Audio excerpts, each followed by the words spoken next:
Hi folks, my name is Linda Emmett and welcome to Happiness is an Inside Job. We are the creators of our own reality, we create our own lives. Our mind is our biggest limit and it's our own beliefs, behaviours and habits constantly caught in those cycles that keep us trapped where we are and stand in the way of our own happiness. So throughout this podcast, we're going to take a deep dive into some of those beliefs, habits and patterns, where they show up in your lives and what you can do to change them.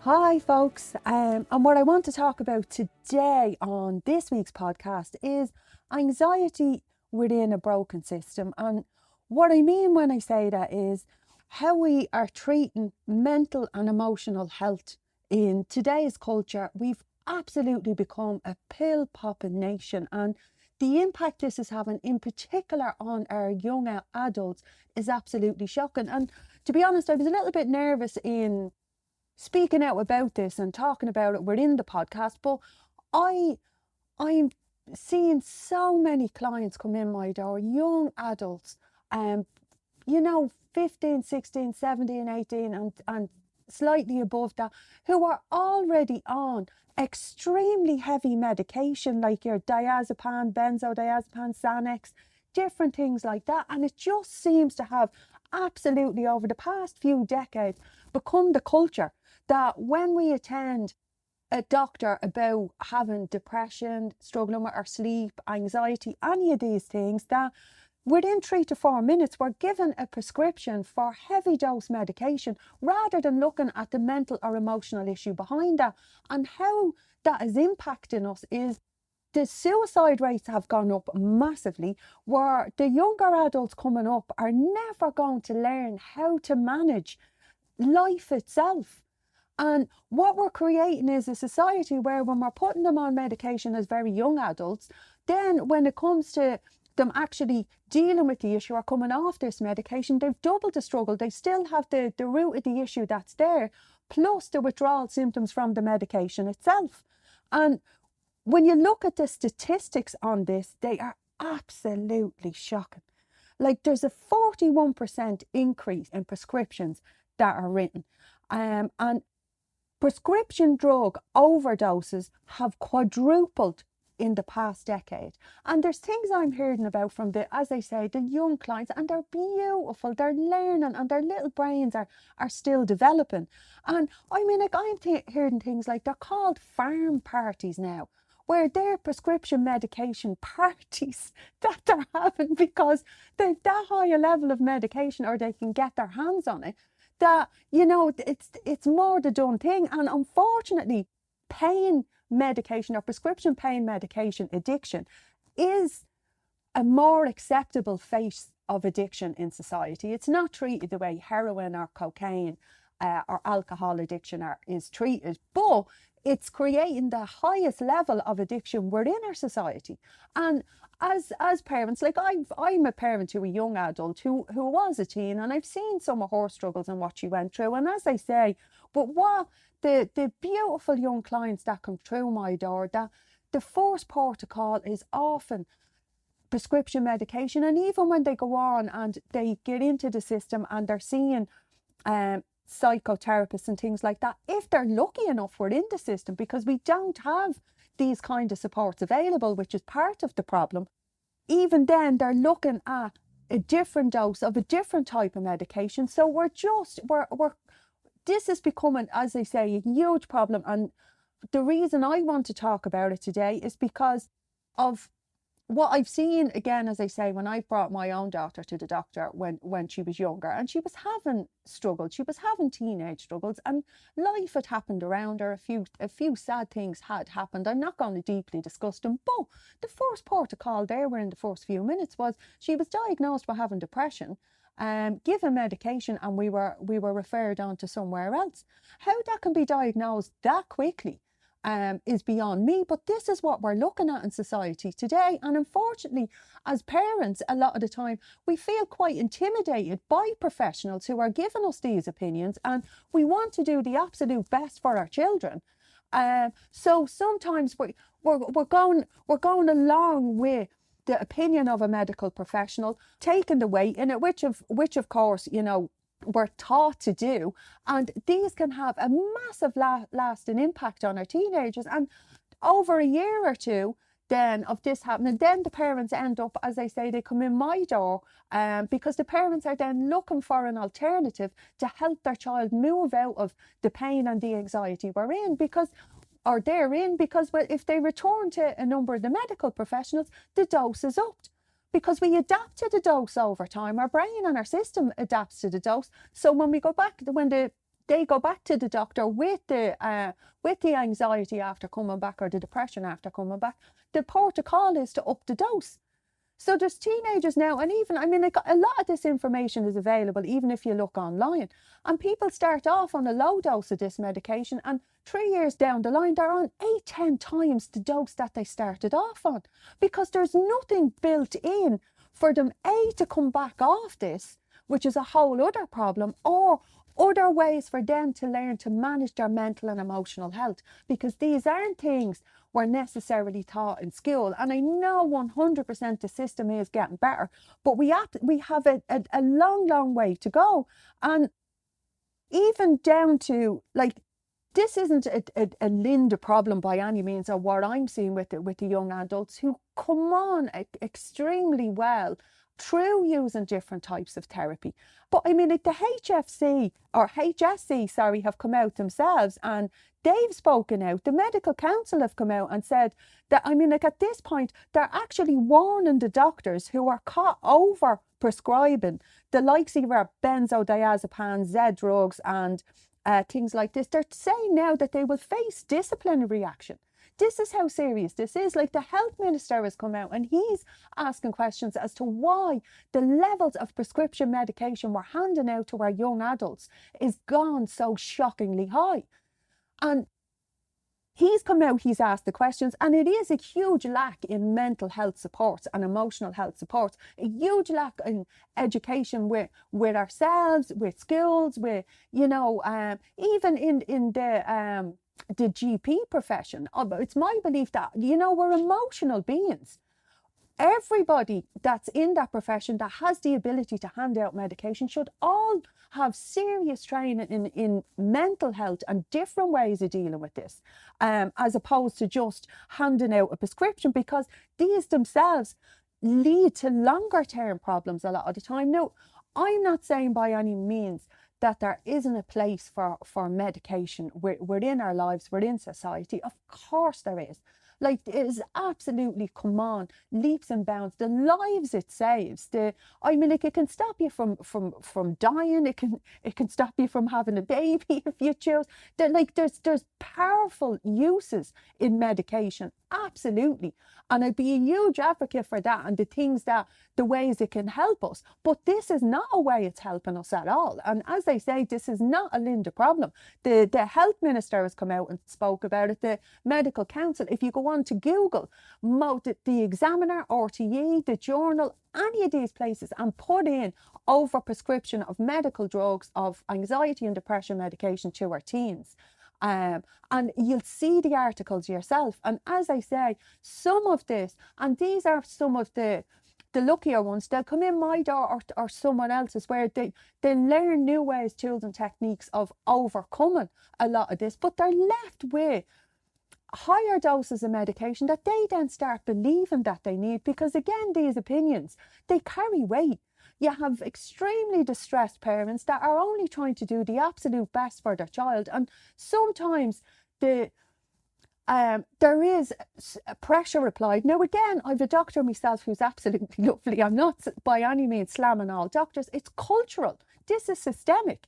This is the way we become, trying to rapidly treat everything. And again, this is a global problem. I mean, like, we've all seen in America especially the impact that prescription medication, like your oxytocins, your benzodiazepine, all of these, the impact that has had on America.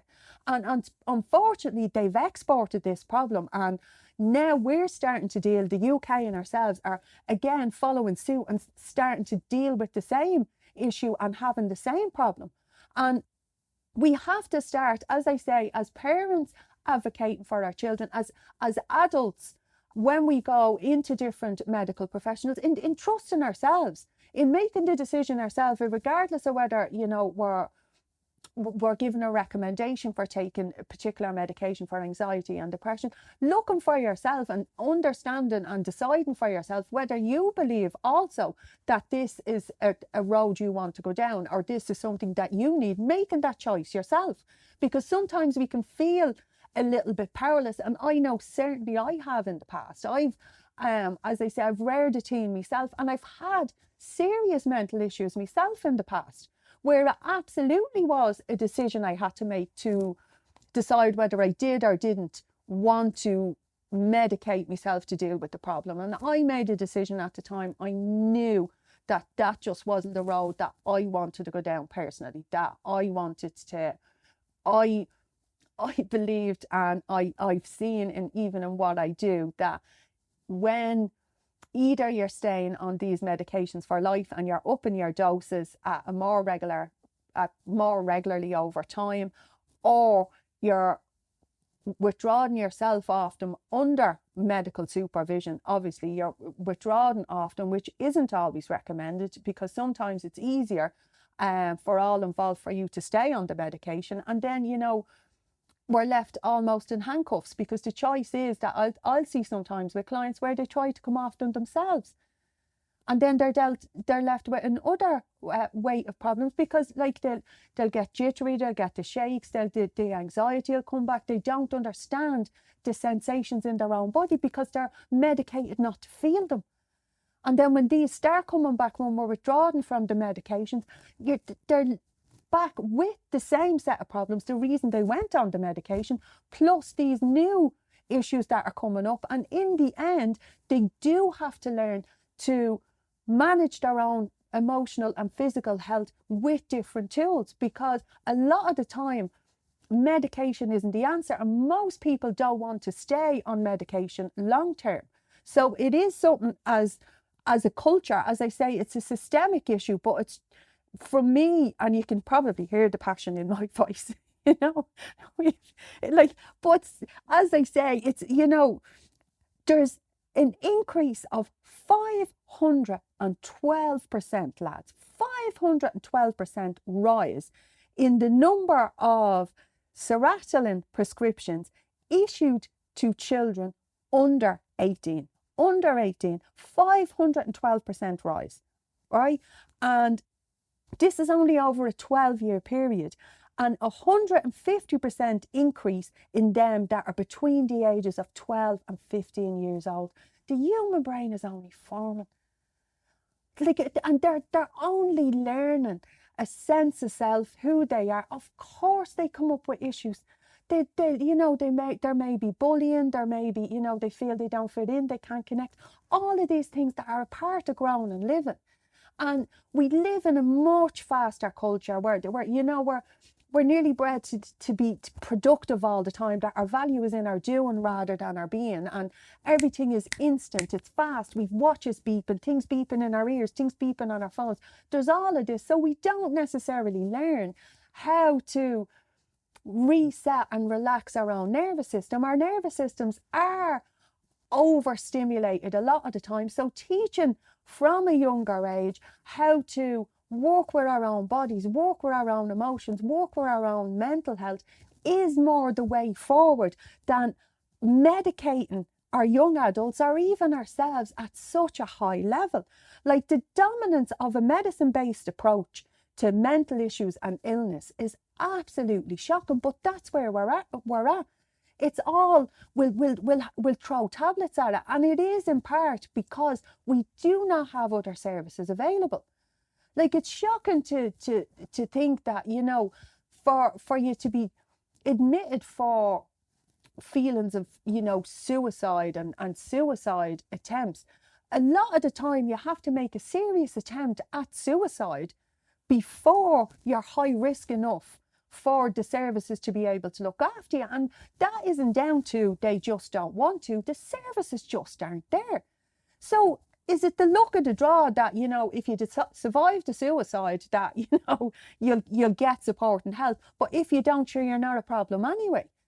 And this is, as I say, this is where we're at. And the reason that I'm speaking about it within this podcast is because I see it coming through the door. I see, as I say, beautiful young adults, their parents, and the impact it's had on the family. Parents feeling, that they were just trying to make the right choices for their children. And, it's only now that we're only beginning to advocate more for our own mental health and advocate more for the services that we do need within this country. And within schools and things like that, in particular areas, they are trying to make more available. But there's a difference between what's actually available and what the need is. So one of the ways forward for ourselves is within education. It's within educating ourselves on the medication itself. If we go up to a doctor, a psychiatrist,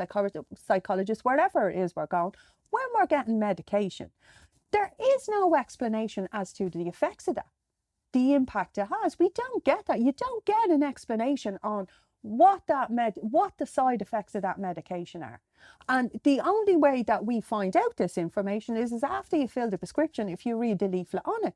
And sometimes we don't have a full understanding of, well, okay, how does that side effect impact my life? Am I going to get those particular side effects? So one of the first steps is, if you are at any point struggling with your mental health, and you've a teen struggling, and you do go and seek help from a professional, and you're given a prescription, it is in asking the questions. It is in asking, well, what's in that? What is the impact it has? What part of the body does it work on? What are the effects that it has? Because, as I said, I've seen some shocking, absolutely shocking doses of medications handed out to young adults. Like 9 different medications, one for sleep, one for anxiety, one for depression, one to boost an appetite, and the heavy doses of these being handed out. And I've had clients pull them out of their pocket and show me what they've been given. And it's so dangerous. And then they're left to go off and manage and figure out what the impact of these doses are, and they've taken some and they felt zombie-like and it frightened them, and these are people that are potentially struggling with anxiety anyway within their system. So having taken these medications that are leaving them feeling more out of control, they're like a mummy or a dummy or any of those things, often is counterproductive. And as I say, it's at the rate that we're prescribing them out. So educating ourselves on the impact that the medication can have. First off, what are the effects of it? Do I believe I need this? Or is there another way? I'm an advocate, and I've been down that. I've had anxiety, I've struggled with bulimia, I've struggled with addiction, I've had depression, most of us, by the time we're 50 years old, we've had between 8 to 10 depressive episodes in our lifetime. Between loss, grief, all of these things, we'll all struggle at some point with depression, with feeling low. Life happens. Things hurt and wound us. So, of course, we are going to have struggles. We are going to struggle with anxiety at points in our life, as I say, grief, different things like that. That's the human experience. But it's finding the tools and techniques that work for you by working with your emotional and mental health. Medication is not always the way, and certainly not at the rate that it's going out now and that we're being handed it. Asking yourself, do I believe I need this? What is another way? What are other ways that connection is powerful. Speaking out, gaining support, talking these things out, sharing.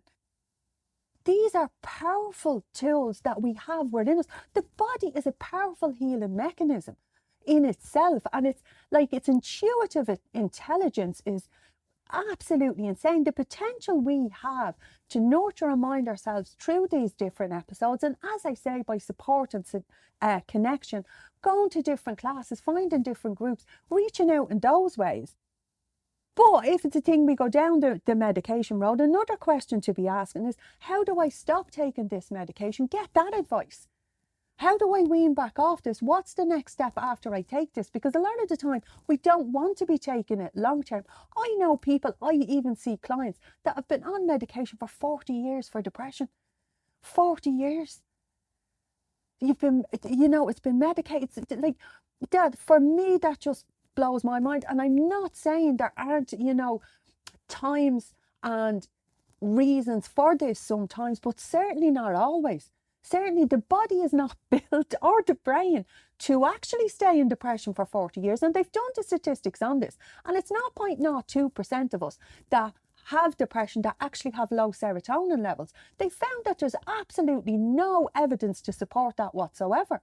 So the reasons that we're depressed are emotional and mental. It's extremely rarely anything to do with our genetic makeup in any way. Of course, there's learned behaviours. Like if you've a depressed parent or things like that, these are learned behaviours we're around. So there is a higher chance, but there are ways of working with this, managing this, shifting this through far more natural, holistic ways than taking these heavy dose medications. As I say, asking yourself, what avenues are other ways of dealing with this? If you're going in with, if you have a young teen, a young adult within your life, your daughter, son, any of these, it's you using your voice with these medical professionals and asking those questions and advocating. Because I know when my daughter was younger, I was afraid.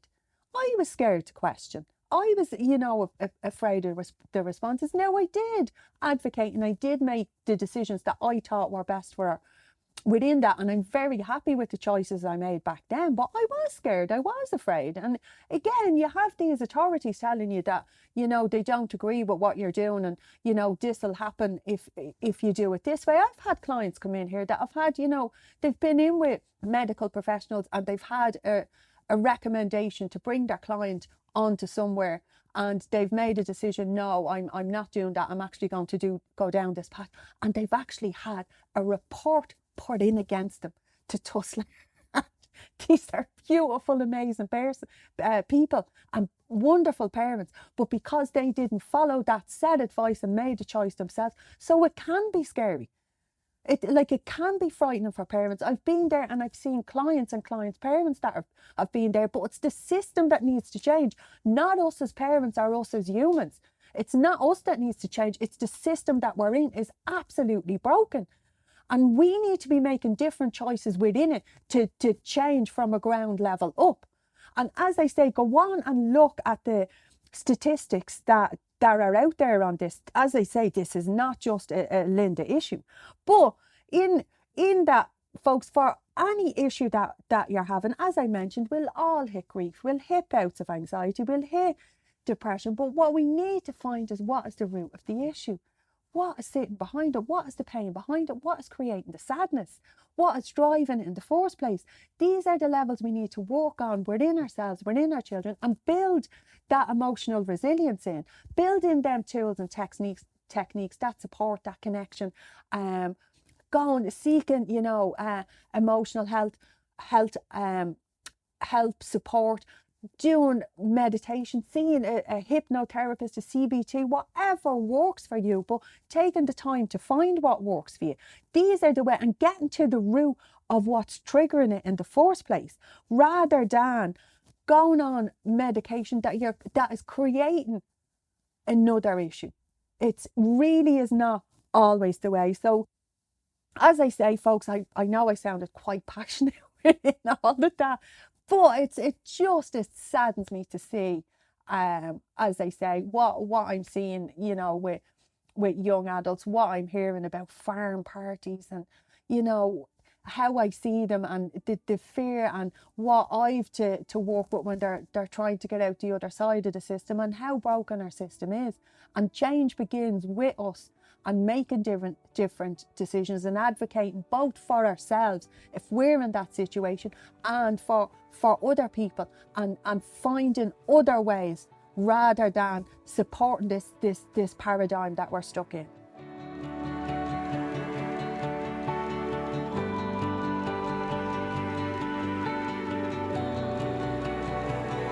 So that's it for me for this week, guys. I hope you really enjoyed it and got some fabulous takeaways.